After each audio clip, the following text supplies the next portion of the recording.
We're tuning in now at the half hour. President Trump has fired the director of the FBI, James Comey. That's effective immediately. A lot has happened. And for the latest on that, Comey's fall from power, we're joined by Fox Chief Intelligence Correspondent Catherine Herridge. Well, thank you. So I've spoken, Tucker, with about a half dozen former agents who are still very plugged into the FBI, and they told me that there was really a sense of shock and disbelief, and that if Director Comey had known in advance that he was going to be terminated, he would have sent out some sort of workforce memo to notify them, but that didn't happen, and that really is consistent with what we're learning this evening, that he in fact learned from the media that he had been terminated by this president. The pivotal date, I'm told, is really April 25th. This is when the new Deputy Attorney General, Rod Rosenstein, took that job, and then he was tasked with reviewing the evidence and talking to former attorneys general and others about whether the FBI director, given his decisions last year, was really in a good place to continue to lead the Bureau, and he reached the conclusion that, in fact, he was not in a good position to lead the Bureau anymore. And it's noteworthy.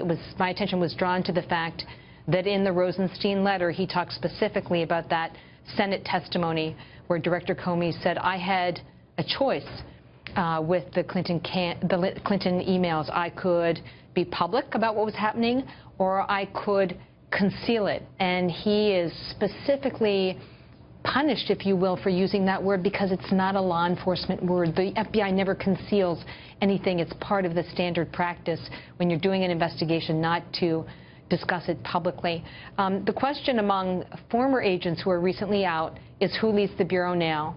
And if we were to follow standard protocol, it would go to the Deputy Director, Andrew McCabe. McCabe is a familiar name to you. He is someone whose wife ran for state senate in 2015 and received $700,000 from Democrats in that state, including a PAC that's run by Terry McAuliffe, a longtime Clinton aide, and the Virginia governor. And the FBI concluded this was not a conflict for Andrew McCabe, but my contacts say that that just told them that the culture within the Bureau was badly broken. They didn't understand why this gave the appearance, at least, of a conflict, that McCabe's wife would take $700,000 from the Democrats, and at the same time her husband would move into a position where he was a real decision maker on the Clinton email probe. As I remember correctly, I think McCabe appeared in an ad, or at least a still photograph of his wife's advertising campaign. That's correct. But again, people saw this as another indicator that the culture was broken, or the leadership was broken. We don't have confirmation tonight that it will be McCabe, because anything can happen, I guess, in this situation. But the next person in line would be a guy called Dave Bowditch, who is widely respected, has not really touched the Clinton emails or the Russia case, and sort of performed very well in the course of the San Bernardino terrorist attack. But there's a great deal of uncertainty, but in some sense, kind of relief. And this is kind of a big idea, but I think it's worth raising. What I've heard from people who work in law enforcement consistently in the last year is that what sets this country apart is that we're a nation of laws, right? It's the same rules whether you're the little guy or the big guy. But we've had a situation now almost for a year where the FBI director, the lead investigator, has been badly damaged and thrust the Bureau into the center of politics.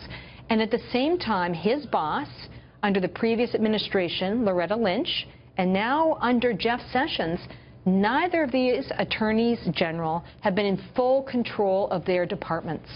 Loretta Lynch took herself out of the Clinton emails, and Attorney General Sessions has effectively taken himself out of the Russia case.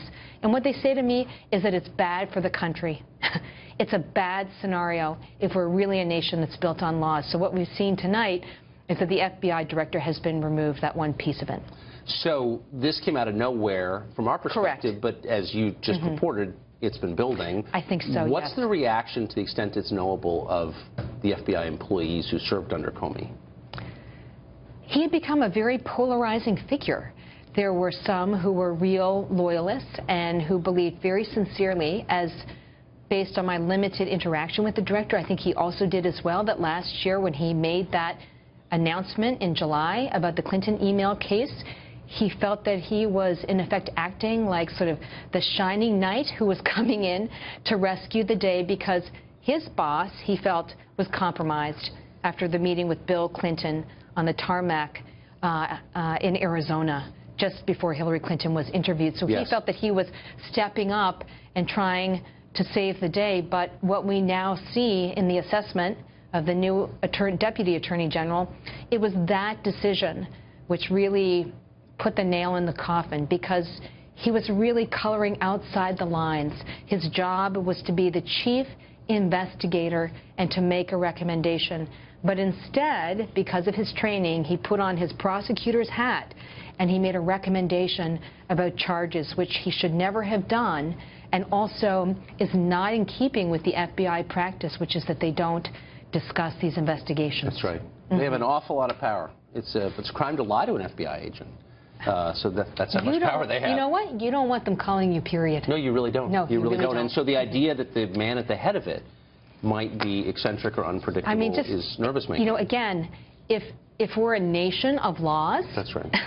It's so important that the FBI director and the Attorney General have complete control of their departments and are beyond reproach. And with the FBI director, he was seen as badly damaged and not in a position to lead credibly anymore. Right. So for viewers just joining us, we're looking now, looks like a low-speed chase, but it's not.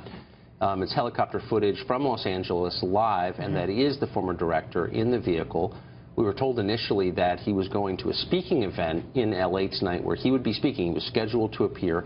Now we're hearing that he is not apparently going to that event. Obviously, we'll keep you updated as we learn. We also have discovered that the FBI director did not know this was coming, to the extent that he found out from the television screens behind him.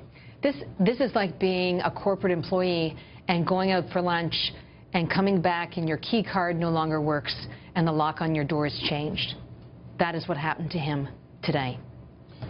There was, interestingly, in the White House briefing today with Sean Spicer, a moment that I don't think any of the reporters in the room picked up on. I saw it live. I didn't get it either, where he was asked, does the president have confidence in Director Comey?